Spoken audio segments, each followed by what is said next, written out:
There are many people who have the limitations in their minds, who have lost that fire in their eyes.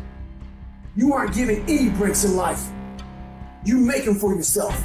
We are all being tested in life. And how you face that test determines the rest of your life.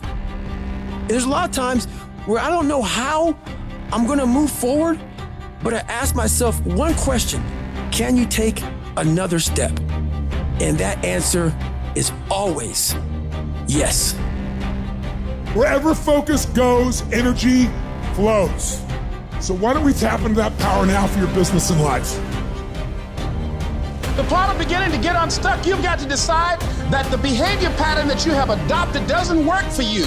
You've got to change your strategies, and changing your strategy means reinventing your life, recreating you, and you have the power to do that. You want to take responsibility for your life. You can decide that you're going to change, that you're not going to be a wimp.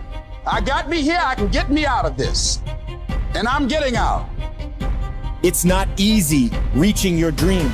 It's not easy to achieve a happy and fulfilled life. It's not easy getting up every day, fighting, going through the daily struggles, getting rejected constantly, getting laughed at all the time, going through trials and tribulations, facing the pain of defeat over and over again. It is not easy, but if you do it, it is worth it.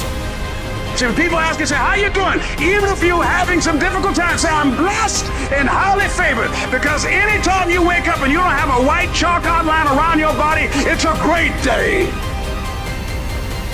You got to tell yourself that no matter what gets in my way, I'm going to keep going. I'm going to keep moving. I'm going to keep winning. I'm going to keep surviving. It's everything that you want, because you went through that pain of that journey. It felt like he wanted to just knock you down and say, you know what? You can't do it. Understand that it's going to be trials and tribulation. That we'll have storms, but they will have sunshine after the rain. But that depends on you and how bad do you truly want it. Nothing in life will hold you back if you trust in yourself and you trust in the process. And at the end of this race, guys, you're going to be more capable. Through that effort, builds the character of the person you want to be at the end. Accept that. And so I say to you, it's possible you can live your dream. If it's becoming a diamond, if it's having more, it's achieving more, it's possible you can live your dream. It's necessary that you have a plan of action, that you're resilient, that you stick to, that you have the vision and never give up, that you become creative and relentless and keep on coming back again and again and again, and that it's you that you got to take personal responsibility to make it happen. And when life knocks you down, jump back up and say, it's not over until I win.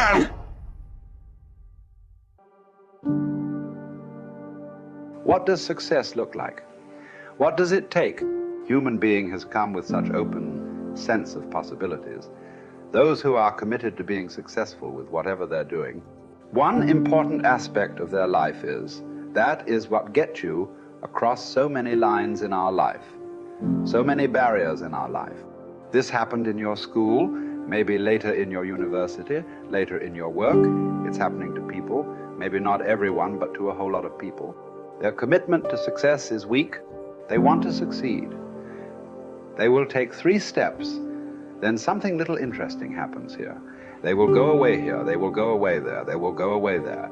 Hey, I want to live. Their commitment to success is weak. Either situations around them in some way, situations can impede you from doing what you're doing very easily. Many times it happens to everyone. But when this happens, people weaken their commitment for their success. Maybe physically they'll feel a little weak. They will weaken their commitment to success. Maybe their emotions slosh around a little bit. They will weaken their commitment to success. So our commitment to success should not weaken because there is social drama going on, or physiological drama, or psychological drama. Whatever happens, your commitment to success should not weaken.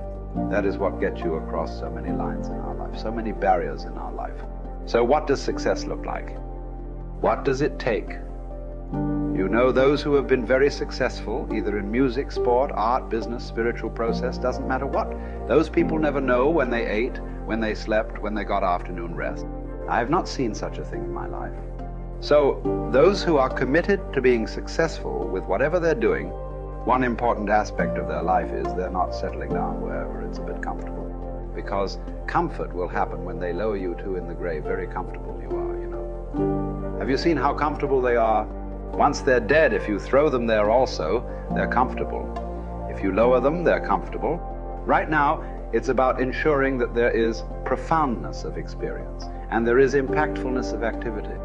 Because if they had given you a limitless amount of time, you could do all those things, nothing wrong. I'm not against them.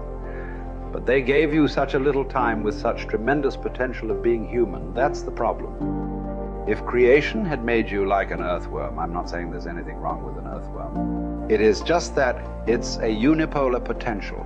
It can only do that much. An earthworm is not thinking of climbing a tree because it knows it'll be picked up by the birds. It never has such aspirations. It just wants to recycle the earth.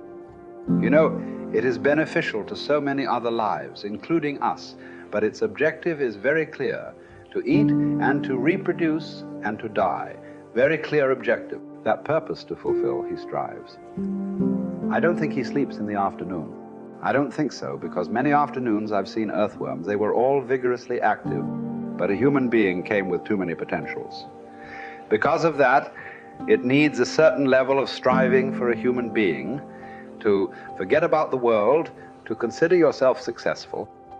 If your idea of success is you're doing little better than your neighbor, I call that sickness. That is not success.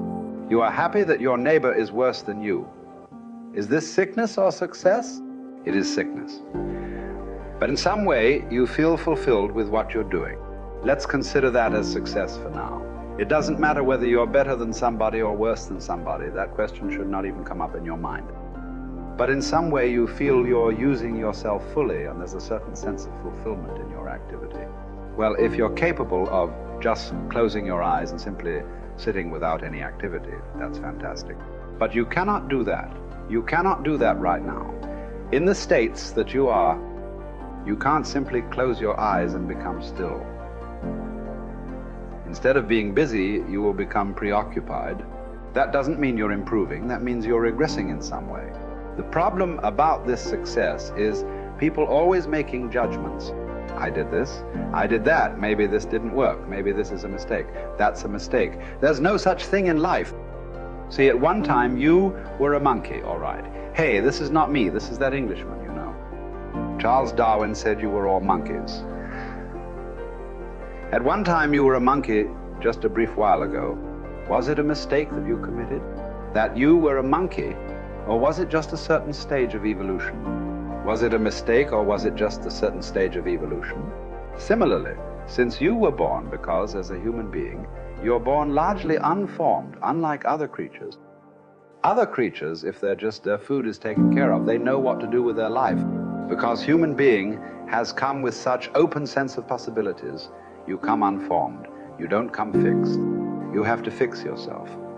Different people throw different types of balls at you. From all over, your parents, your teachers, the school, the neighbors, and society and the world throws all kinds of things at you. To gather all this muck and make something worthwhile out of yourself is your business. That's your success. It doesn't matter whether somebody thinks you're worthwhile or not. You feel you are a worthwhile life. Good enough for now. World may not recognize. It doesn't matter. But you know you are worthwhile.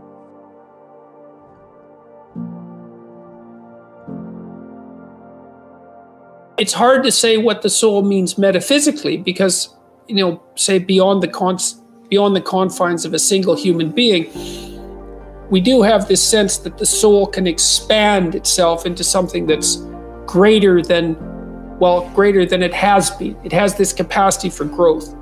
And we do have this sense that the soul can expand itself to the point where it's enlightened, for lack of a better word, that it's working as efficiently as possible to transform everything that's unnecessarily painful and malevolent about the world into what's positive and good.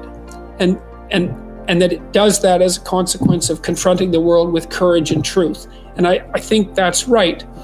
And I do think that means that the soul participates in something eternal, which is the attempt of being itself to transform what's unnecessarily painful and malevolent into what's good, and that human beings actually do participate in that, and that that's part of the reason that our ancient tradition insists that we're made in the image of God.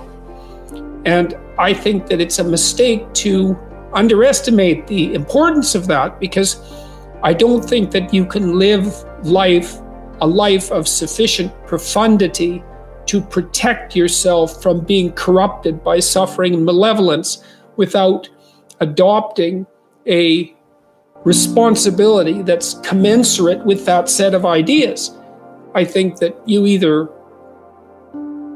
orient yourself upward, to the star above the horizon, and try desperately to improve the structure of being, or you work at counter purposes to it and make things worse. I don't think there's a middle ground. In fact, to the degree there is a middle ground, it tilts towards the negative, because people who try to occupy the middle ground generally try to accrue the benefit, let's say, without adopting any of the risk. And that's not acceptable, not helpful. So that's a soul to me.